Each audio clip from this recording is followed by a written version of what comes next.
Good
morning. Welcome to the Sunday morning worship service of DuPage Unitarian Universalist Church in Naperville, Illinois. I am Nell Haslett-Bruce, a member of your Board of Trustees.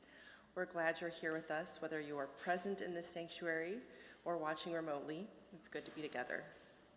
We welcome you to our church and invite you to get to know us better during and after the service. As Unitarian Universalists, we hold that there are many paths to truth and meaning, and we support one another on our spiritual and religious journeys while holding ourselves in covenant. The rich liberal legacy of Unitarian Universalism is rooted in our faith's 7 principles. These principles guide our faithful actions as we work to transform the world to be more just and equitable. You may find these principles listed on our website or in the wall on our social hall. Whoever you are, wherever you are on life's journey, wherever you are in the world, you are welcome here. We have a couple announcements today. To lend a helping hand in one of many ways we can assist those less fortunate at this time of year, the Do-Gooders Chalice Circle is gathering items for PADS guests. In the hallway between Creeves Hall and the sanctuary, you'll see the tree decorated with tags. Please take a tag or two, shop for the items noted on the tag, and then place your donation under the tree by December 31st. Unwrapped with the tag attached to help the PAD staff identify and deliver appropriate items to adults and children in need. Thank you in advance for your generosity. We have one more announcement, calling all singers. We are looking for singers to join a pop-up family choir. You don't need to be part of the choir to join, though choir members are welcome to join too. The word family here means a group of people anywhere between the ages of 5 to 100. We will have a short rehearsal on January 7th at 11:30 a.m. with the performance on that same day at the Naperville Interfaith Leaders Association's Interfaith Prayer Service. Please contact Reverend Mandy for more information to join. Now, if you are online, I invite you to greet each other through the chat, and if you are present here, I invite you to turn to someone you did not come with and greet them with a wave and a good morning greeting.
Unitarian Universalism is a pluralistic faith. The members of our faith tradition espouse many different spiritual, religious, theological, and philosophical perspectives, but are bound together in covenant through the affirmation of our 7 principles. In our pluralistic tradition, we honor the many perspectives in our faith community. In December, we will be honoring 3 specific traditions: Christmas, Hanukkah, and winter solstice. We recognize that while these traditions are not celebrated by all of us, they are important to many of us. Moreover, these traditions have much to teach all of us as we continue our journey of spiritual growth. In honoring the diversity of beliefs in this congregation, we find strength and unity. We light our chalice for the 6th source of our Unitarian Universalist tradition, spiritual teachings of earth-centered traditions which celebrate the sacred circle of life and instruct us to live in harmony with the rhythms of nature.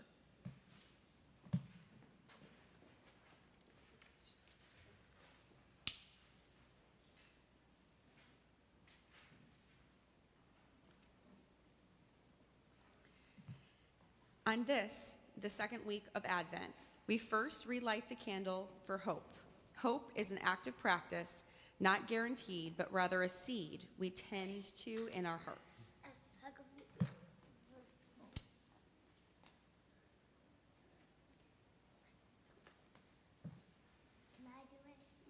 Yes, you're the youngest. There you go.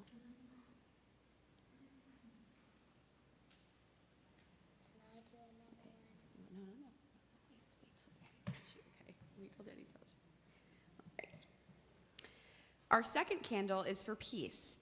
In a world of conflict and strife, peace is one of the many things we hope for. The peace of God with us, the divine around us, does not come as law and order or enforcement and control. Peace cannot be imposed from on high. Peace cannot be commanded. The peace of God with us is a chaotic, wild, unruly, unpredictable. The peace of God with us is collective, liberating us from deadly complicity. Peace is gestating in darkness. It comes unexpectedly. Peace invites our expectation and demands our participation. Prepare the way for peace with justice. May peace be birthed among, within, and through us this Advent. O come, Emmanuel. This Advent, we pause, we breathe, we pray, we dig deep, we reach out, we rise up. We remember, we vision. We sit with the pain, we stay with the trouble. We wait, expectant, we light candles, we labor, we open to you and to one another and to the sacred mystery that is Emmanuel, God with us, love incarnate, divinity in flesh.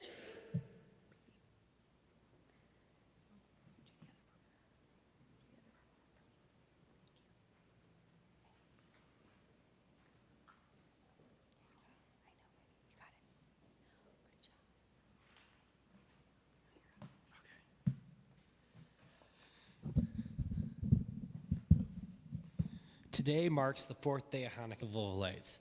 In the 2nd century BCE, the Holy Land was ruled by the Syrian Greeks, who tried to force the people of Israel to accept Greek culture and beliefs instead of the Jewish faith and practices. Against all odds, a small band of faithful but poorly armed Jews, led by Judah the Maccabee, defeated one of the mightiest armies on earth, drove the Greeks from the land, reclaimed the Holy Temple in Jerusalem, and rededicated it to the service of God. When they sought to light the temple's menorah, the 7-branched candelabrum, they found only a single container of olive oil. They lit the menorah, and the 1-day supply of oil lasted for 8 days until new oil could be prepared under conditions of ritual purity. To commemorate and publicize these miracles, the sages instituted the festival of Hanukkah. On the first night of Hanukkah, we light the candle using the shamash, the middle candle, and say, "Blessed are you, Lord our God, King of the universe, who has granted us life, sustained us, and enabled us to reach this tradition." And in Hebrew, that's Baruch Atah Adonai Eloheinu melech haolam, shehechianu v'kiyamanu v'higianu lezman hazeh, We then light each candle for each night. Today we will go to the fourth candle, saying, "Blessed are you, Lord our God, King of the universe, who has sanctified us with his commandments and commanded us to kindle the Hanukkah light." That is Baruch Atah Adonai Eloheinu melech haolam asher kiddushanu b'mitzvotav v'tzivanu lahadlik ner shel Hanukkah. And blessed are you, Lord our God, King of the universe, who performed miracles for our forefathers in those days. At this time, I need to get that's Baruch Atah Adonai Eloheinu melech haolam sha'asa nisi avatenu bayamim lazman hazeh. That's it.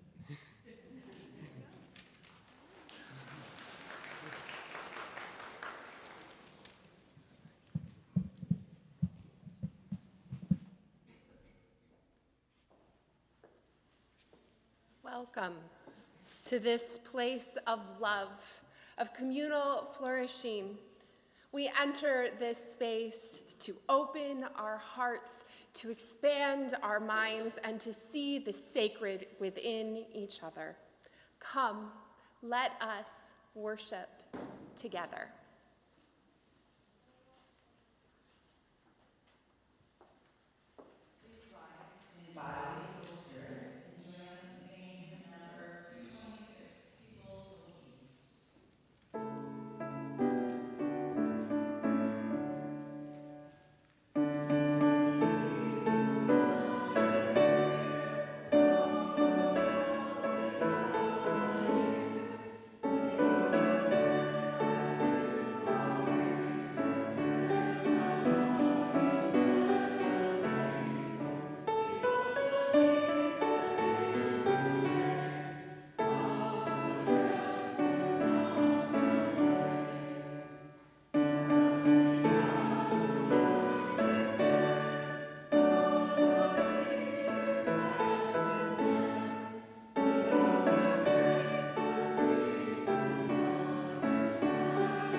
Our vision of beloved community is rooted in the relationships that we have with each other, our world, and creation. Each week, we allow for the opportunity to share our joys and sorrows aloud. And I have one very significant joy, and if your name is on this list, I invite you to rise. We have 10 new members from our last membership class. This includes Jack and Jenny Blair, Amelia Deering and Chris Gorel, Patty Drake and Lauren Berdecka, Don Dudica, James Oliver Mack, and Hugo Echo Gebner and Becky Serpay. Welcome to you all. We are so delighted to have you as part of our community. You may be seated.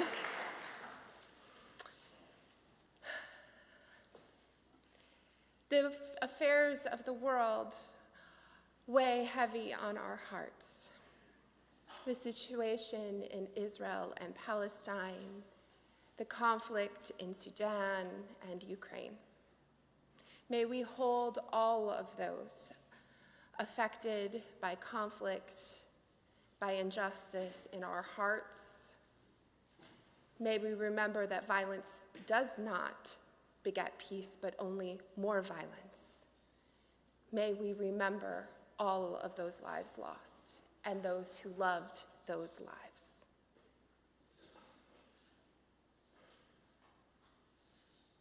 Please join me in a moment of silence.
These are the ones where you break them and they start to glow.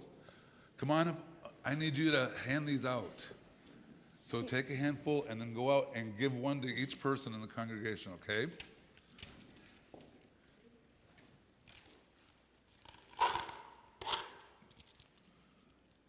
Can you go hand those out? You gotta go give them to people. Go give them to people. Hand those out.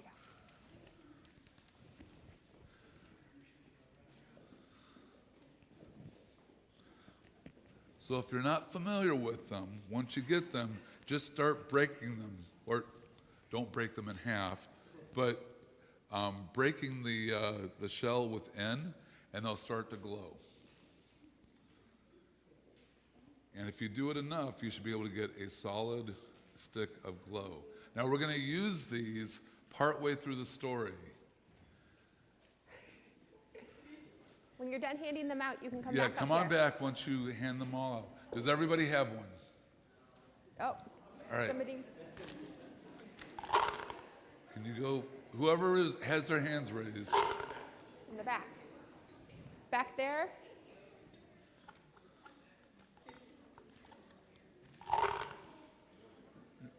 Gil. So there's a bunch over I, there. yeah, I think there's some more over there too, guys. Back that Split way. them with.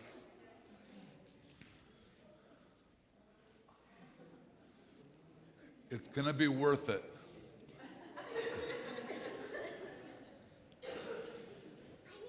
Oh, that way. That way. Take those to your dad.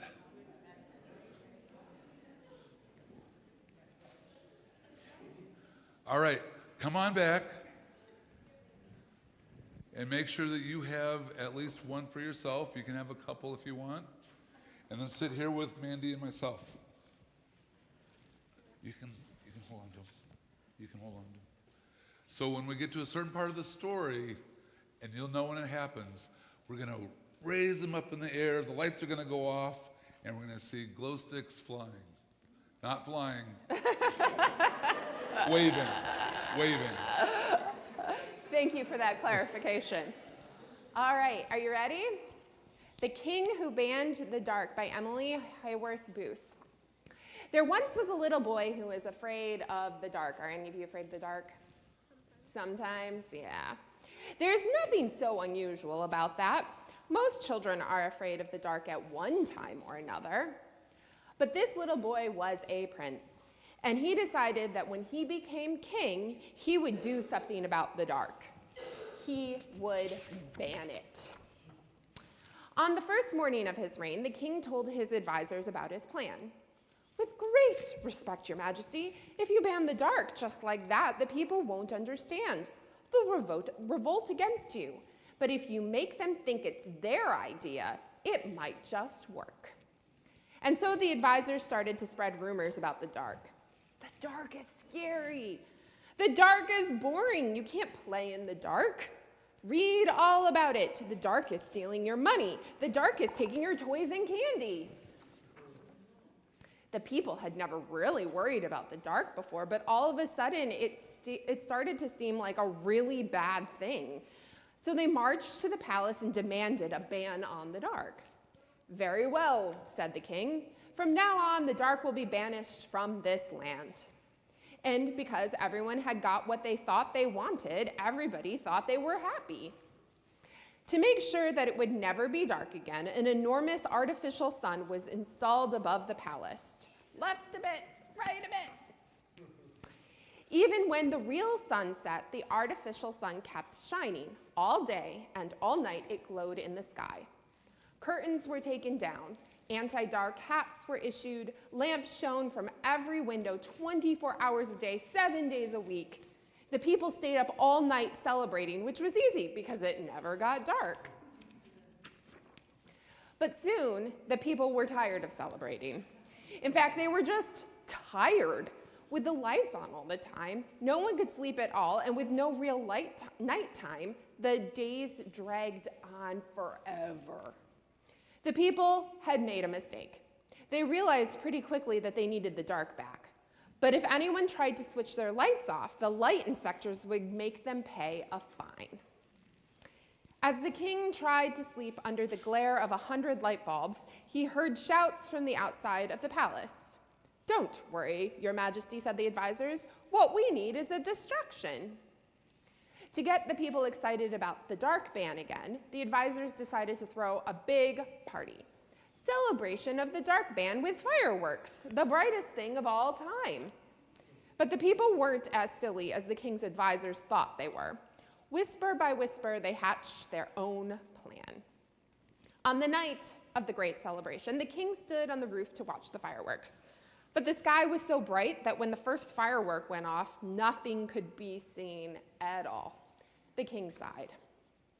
Meanwhile, elsewhere in the kingdom, a house switched off its lights. The light inspectors knocked on the door. At that moment, the lights in the house next door went off, and the lights in the house next to that, and the house next to that. The same thing was happening on the street next to that, and the street next to that. The sky began to dim. The light inspectors began to panic and called for backup. All the guards at the palace rushed to help them. And that's when, with the palace unguarded, a small group of people climbed up the walls and switched off the very last switch. Artificial sun, do not switch off. The sky went dark. The king shuddered. "We must turn the sun back on, Your Majesty," shouted the advisors. "We must crush the uprising. We must punish the people." "Shh," said the king. "Look." The lights had gone out just in time for the grand finale.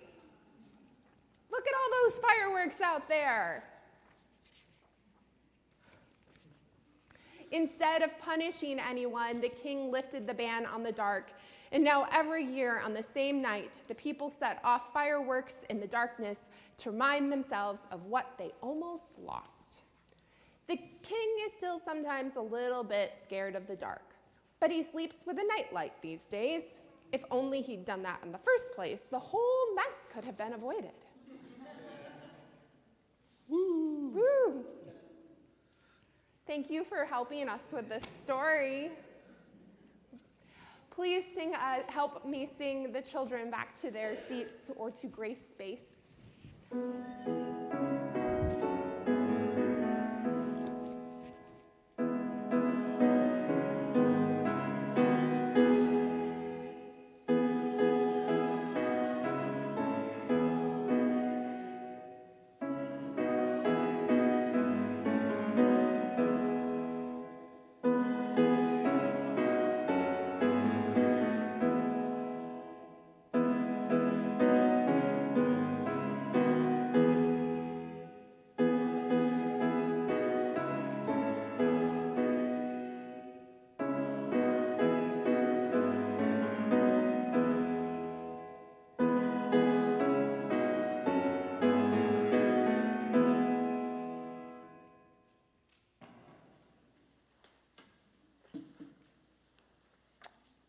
Giving of our treasure is how we reciprocate the many gifts we are given by this community.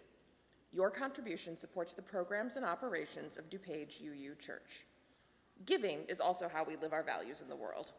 Each month we share our offerings with an organization nominated by this congregation and selected by the special offering team. During December, the special offering will benefit Bridge Communities, nominated by Ann Ariano. The mission of Bridge Communities is to transition families facing homelessness to self-sufficiency by working with partners to provide mentoring, housing, and supportive services. Their vision is a community where all families are healthy, financially stable, and living in affordable housing. Through the help of a program partners and supporters, Bridge Communities provides free transitional housing to nearly 100 families facing homelessness in DuPage County each year. During the 2 years each family spends in the program, they can save money, learn budgeting skills, heal from the traumas of homelessness, obtain better employment, and develop valuable life skills so they are able to maintain stable housing once they graduate. For more information on Bridge Communities, visit their website at bridgecommunities.org. The morning's offering to support the work of DuPage Unitarian Universalist Church and of Bridge Communities is given and received in the spirit of generosity and gratitude.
or Without Candlelight by John Marsh. If you are going to meditate by candlelight, do not hurry to light the candle. The glow may concentrate your energies, but it will cost you the contours of the room. If you walk the night forest by flashlight, the electric beam may reveal the details on your path, but you will lose everything outside your concentrated ray. All that your light does not expose will become alien. The sounds of animals will frighten you. Shut off the beam and you will travel the night forest as one who belongs. Let us praise things dark and beautiful. The quiet of closed eyelids, the childhood of chocolate, the respectability of newsprint, the suddenness of a bat's wing, the invitation of brewing coffee, the persistence of tar, the gentleness of nutmeg, the temptation of a cave. If you are going to meditate by candlelight, do not hurry to light the candle.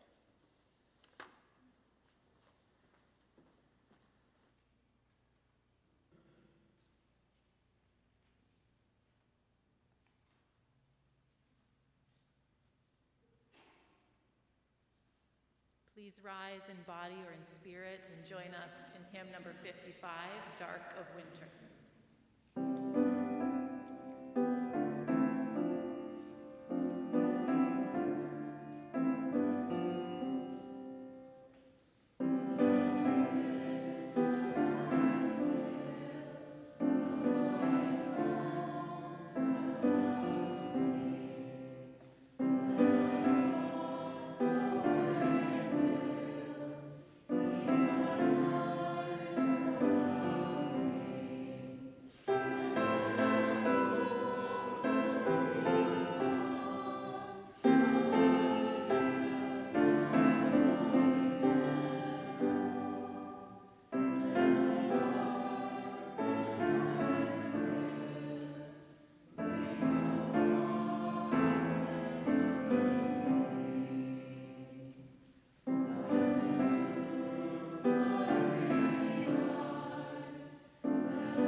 For centuries, we have positioned light and dark at the opposite ends of a great and epic battle.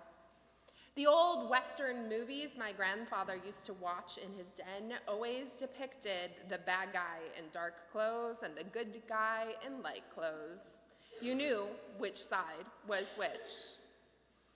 In her book, Rooted: Life at the Crossroads of Science, Nature, and Spirit, Leonda Lynn Haupt writes, "Somehow, in our language and in our psyches, we have come to equate good with light and evil with darkness. The symbolism runs deep. We see it in our poetry, our religion, our songs, and our cultural mythology. Those in the darkness have seen a great light," the Christian hymn proclaims. In churches everywhere, we wait in hope for the light. In hard times, we remember that the light will return. People who create positive societal change are light bearers. In Star Wars, the Jedi sees darkness in people, or that a person has gone to the side of destruction and has no light. The entire enemy side is in fact called the dark side. For Tolkien, darkness was deployed as weaponry by, yes, the Dark Lords of Middle-earth. The It in Madeleine L'Engle's A Wrinkle in Time is manifested in spreading darkness. Haupt says she could continue So could I. So could all of you. The bad is black and dark, and the good is white and light. It's everywhere. And it makes sense, I guess, kind of.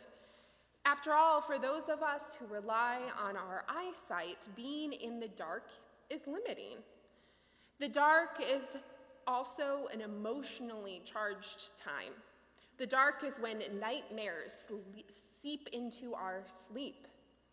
The dark is when I tend to worry more. I don't know about any of you. The dark is when creepy crawlies come out, right? Except many creepy crawlies come out in the daytime too. Maybe it's that in the dark we cannot see them. The imagery of darkness as bad has other implications, of course. One only needs to read a treatise in support of American slavery to hear the phrase, the dark continent. The racial implications of light and dark, black and white, and their battle for good has very real impacts for all of us. The internalization of white as good and black as bad has severely impacted us all. For white people, we have internalized the language of light backed up by society and culture with the idea that we are good. While for people of color, language and society says they are anything but. The late Reverend Hope Johnson, a UU minister who ministered to so many of us, including and especially those of color, writes of the need to balance our language better, to include the benefits of dark and the detriments of the light. We cannot rid ourselves of this language battle. It's so deeply embedded in our society and culture, but we can show both sides. UU religious educator Jackie James writes, "Let us acknowledge the negative connotations of whiteness. White things can be soft, vulnerable, pallid, and ashen. Light can be blinding, bleaching, enervating." All of this is true. As someone who gets severe migraines, I can tell you that light is not a good thing in the moments of my extreme pain. And in the reverse, darkness can be good. In fact, darkness is needed. Leonda Lynn Haupt writes of darkness that it brings the restorative sleep and dreaming our bodies and psyches require. Darkness takes the harried busyness of the day and transforms it to stillness, to quiet. Darkness brings us starlight. Darkness erases our view of the horizon, forcing our reliance upon a spacious inner vision that daylight cannot provide. Without absolute darkness, the seed will not germinate, the decomposers and fungi that live under earth will not toil, the transformation of death into new life will cease its spinning. Neither dark nor light is inherently good or bad, and in fact, each has both within them. Last week, we spoke about the yin and yang, the Taoist symbol of birth, recreation, death. Each side of a spectrum, like light and dark, are all part of each other, containing a seed of the other within, dancing their way to balance. This dance of light and dark is calling for us to rebalance the ways we explore the mysteries of each. Really, the balance of the yin and yang, the Taoist way, is calling us to wholeness. After all, we need each part to make a whole, both light and dark, and each part is not complete without the other. Thinking about the light and dark and the balance between them offers us another opportunity to think about the space between light and dark when both make their presence known. The time between day and night, often called twilight or dusk, has another name: gloaming. This Old English word originated among a number of Scottish dialects and means twilight and to glow. The gloaming hour for me is a lesson in liminal space, the in-between time that is both light and dark. Shadows are accented, and yet everything seems to glow in the dimmer light as well. It's neither bright nor dim, dark nor light. While both light and dark have a clarity to them, I know what they are and what they are not, the gloaming is not clear. It's neither light nor dark. And it is both at the same time. And like light, which brings me a feeling of comfort, for I know what is before me, and dark, which makes it clear that it is time to rest, the gloaming also brings to me particular emotions. Emotions of restlessness. There's a sadness at day's end and anticipation for rest. There's also a discomfort for me in the gloaming.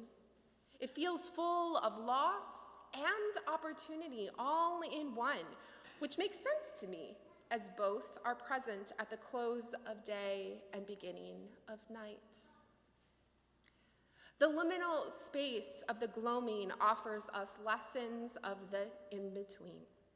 A state of being, I might suggest, is more frequently traveled than we suspect.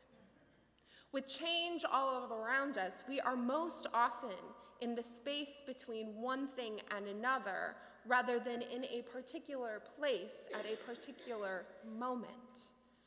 The not yet finished, not yet begun stage of the moments that make up our lives.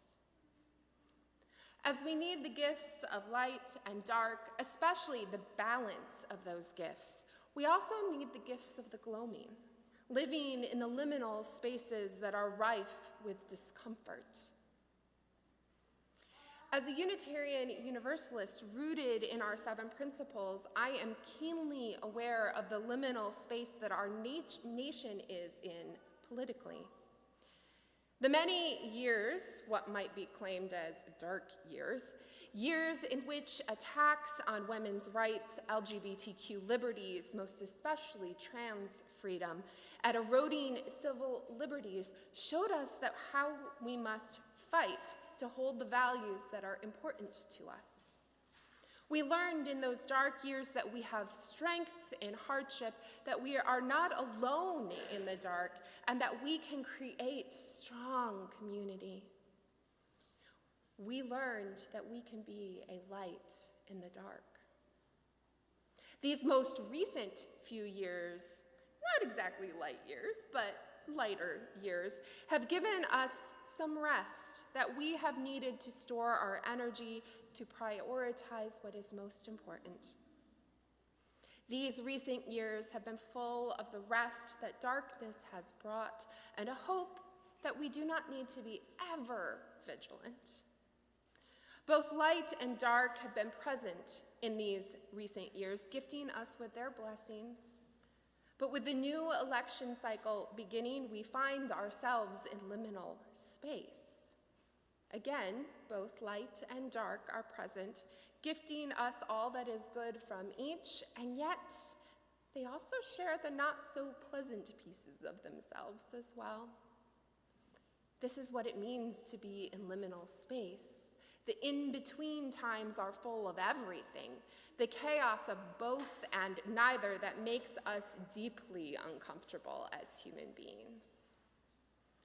There's a gift in the lessons of the gloaming for our political moment, the uncomfortableness that we are learning to become comfortable with. The gloaming gives us the tools and lessons to fight the rising fascism and hate in our country. Being able to be uncomfortable is one of the most useful tools when encountering the unknown, when approaching those who are very different from us. Being comfortable with being uncomfortable is how we see the inherent worth and dignity of every person, even when we disagree politically, and allows us to name the moral right in the face of hate. Being uncomfortable allows us to disagree while fighting for justice and compassion for all people. The lessons of the gloaming are how we learn to hold multiple truths at one time, even when they seem conflicting. The gloaming teaches us how to wade in nuance to find the threads of truth. These truths and lessons are some of the most difficult that we can learn as human beings. Yet, to face the gloaming, the liminal is a frightening prospect. It can be downright terrifying in the face of the current political news. Learning to sit in the discomfort, the lesson that twilight provides us, is a lovely gift, but it is also daunting in a world that tells us we are alone. We aren't, though. The myth of loneliness is one of the truths we claim when we wade through the myth of loneliness is one of the truths we claim when we wade through the nuance of the world's lies. And religious communities like ours were created just for this reason. We are not alone. In our togetherness, we sit together in discomfort to fight against hate. In light, dark, or twilight, we have each other's hands to hold, nurture, and strengthen us in the binding light and deepest dark and all the space in between. The mystery of light and dark is the mystery of the liminal. May we find strength to sit in the face of the unknown so that we might bring forth a better world.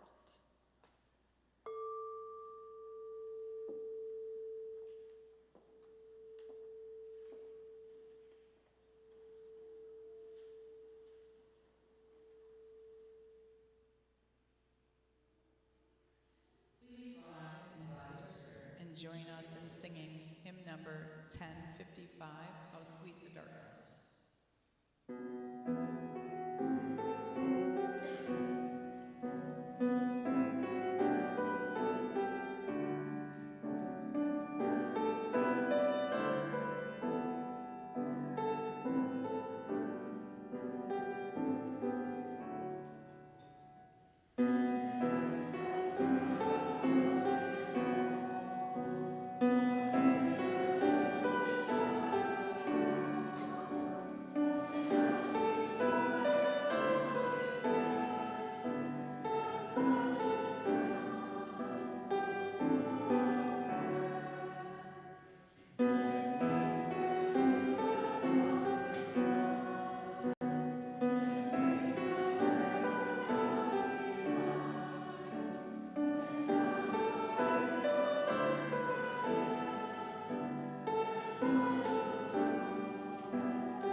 As we go forth from this place, remember that you are made of both light and dark in the stardust that created you. Look for that liminal space and know that you are there with all of us. May it be so.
Please join me in saying the extinguishing words. We extinguish the light of this chalice, but not the light in our hearts. Until we meet again, may the warmth of our community carry you.